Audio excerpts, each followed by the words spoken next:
So many of the characters that we've had a great time with in the first couple of seasons, we're exploring, we're looking, and you're right, I am sort of teasing it, so there's not a lot we want to give away, but watch the show, because there's some really very, very cool stuff coming up this season.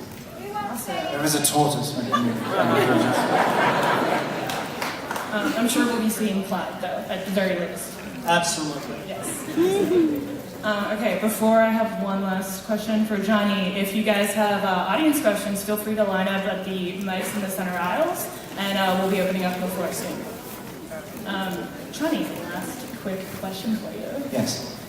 So I was very excited and happy for Sherlock that he did relapse between season 2 and season 3, but at the same time, his reaction, flying to a different country, not telling any of his friends, leaving a 5-sentence note for Joan, not exactly the healthiest reaction. Do you think Sherlock will ever get to a point where he's both happy and healthy?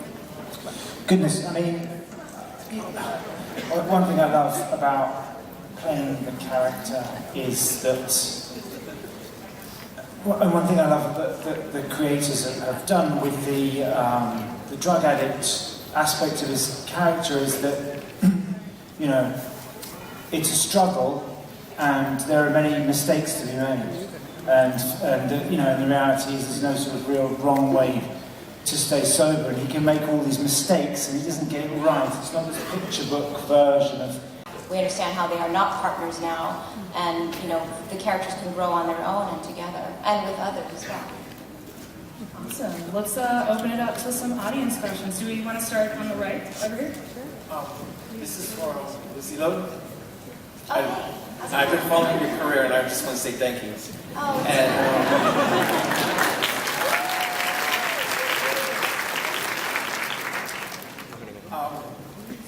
Did you find it hard crossing over from doing the action movies that you were used to now? I have to say that action movies were, such a highlight for me. I love doing them. It's incredibly intense. I work with Jackie Chan, and he himself said, when I was trying to do stunts, when I was doing Shanghai Noon with him, he said, don't do the stunts yourself. I know you can and you want to, but I've had so many surgeries, I've had so many, muscle aches and pains now that I'm giving you that advice. And action is really tough. You really have to go out there and you have to do it. You not only have to train for it, but you have to really own that, And so it's nice to be able to, see yourself outside of that. I don't want to have the pitfall of being just, one thing, action. On the left, over here. Hi, my name is Jillian. It's nice to meet all of you. I was just wondering, I noticed a lot of different transitions in the episode where there were plenty of opportunities for Sherlock to talk to Joan and Joan to talk to Sherlock about the issues they were having. And Sherlock kept going, but Joan was basically ignoring him. It was clear they were both wanted to talk to each other, but I wanted to know your opinion on each of your characters and how they're struggling with those transitions where they have this urge to make up, but they're both very stubborn as characters as well and don't want to make up necessarily right away because of their pride. I think if we were to address everything, immediately, the fact that you're bringing that up is, a good sign for us, because we're trying to create a drama that people want to see what happens next and how these people are going to address that. So, these I feel that our creators and writers are really good at prolonging storylines, not too long, offering some resolution. Just keep watching.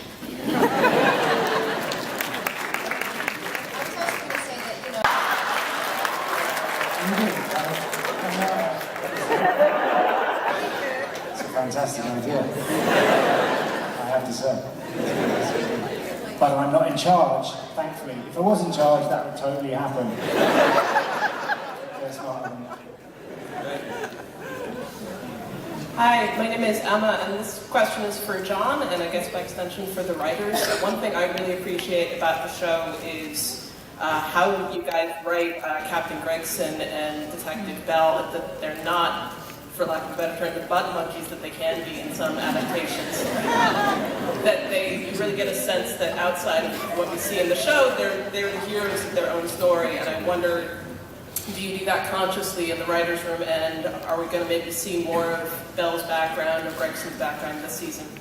That's a great question. I totally agree. I think I'll take that compliment on behalf of the writers. Yeah, we really try to treat those characters as very real people. As you know, we've explored their own, personal